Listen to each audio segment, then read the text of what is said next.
So on this post, we are going to be going over how to install wedge anchors. So on your plans, it will state what your embedment needs to be on your anchors, which is how far into the concrete these anchors need to go. These are 5-inch anchors. Typically 5-inch anchors are used for 4-inch embedment. Our blocks here are 5.5 inches thick, so these anchors should be more than enough. So if we've got 5-inch anchors, 4-inch embedment, 4 inches of this is actually going to go into the block. It's kind of tricky with plated posts because you got to go through the plate, and you don't want to drill all your holes without the plate being here, because then your holes won't be in the right spots. Even if you mark them, they could get off, and that'll cause an issue. It's easier to anchor your plated post with the post in place. So with 4-inch embedment, we'll add a 1/2 inch for the plate. So we'll go 4.5 inches down. That 4.5 inch mark is right where my thumb is here. And then our bit is marked.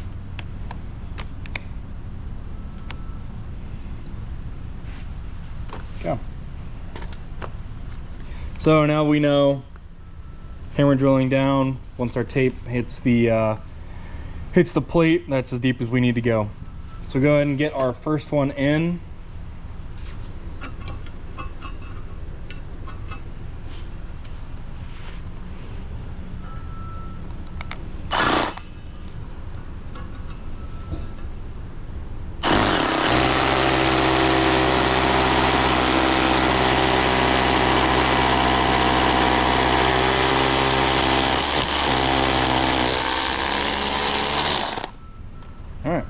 So if you got that first hole done, go ahead and brush off.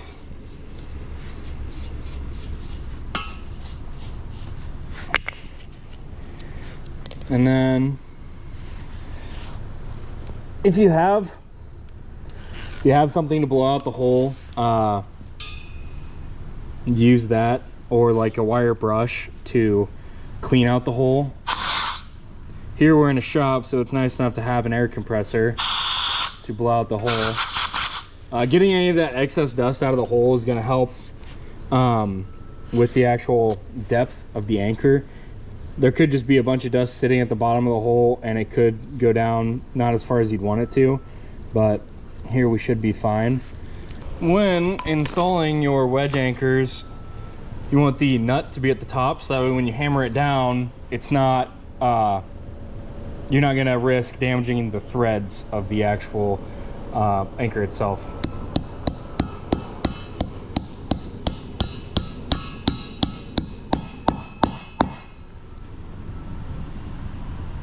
And once you hear that noise, it's pretty much about at the bottom.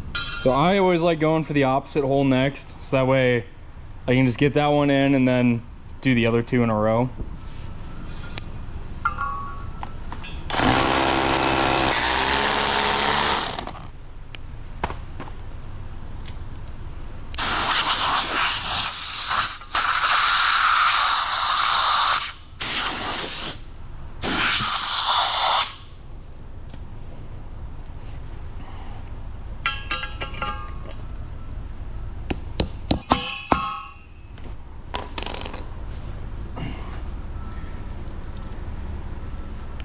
Now we've got those two in.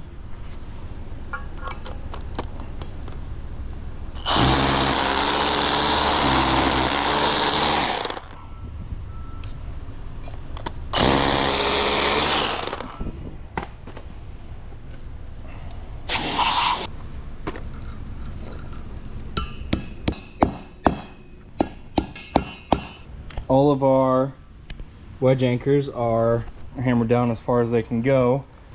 The next step is going to be to level your post. So just looking at it here, bubbles leaning slightly towards the string line, and then slightly away from my line of fence. So we got some cut strips of metal banding and then some washers that we're going to use as as shims here. Typically, you don't want to use anything that can like decompose over time or like decay over time. So don't use like wood or paper or anything like that, or cardboard.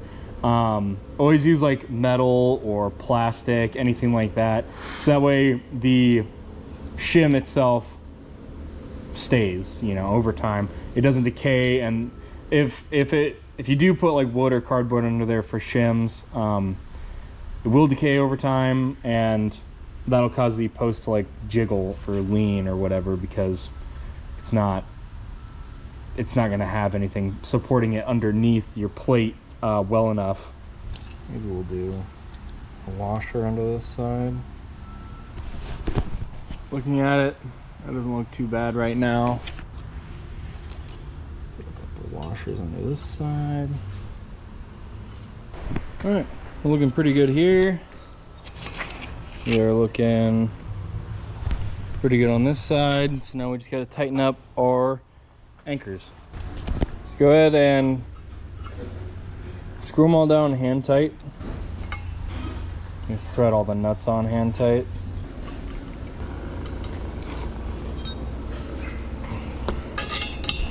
And then you just tighten it with the normal wrench.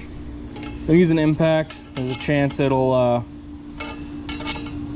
like the impact won't be charged enough, and it could not get them down tight enough.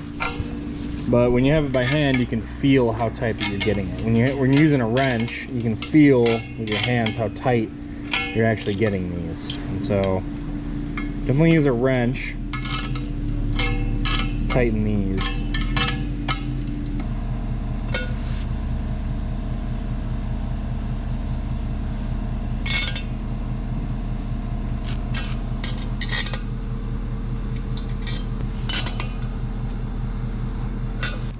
All right, and then once you have all those tightened, check your post for level.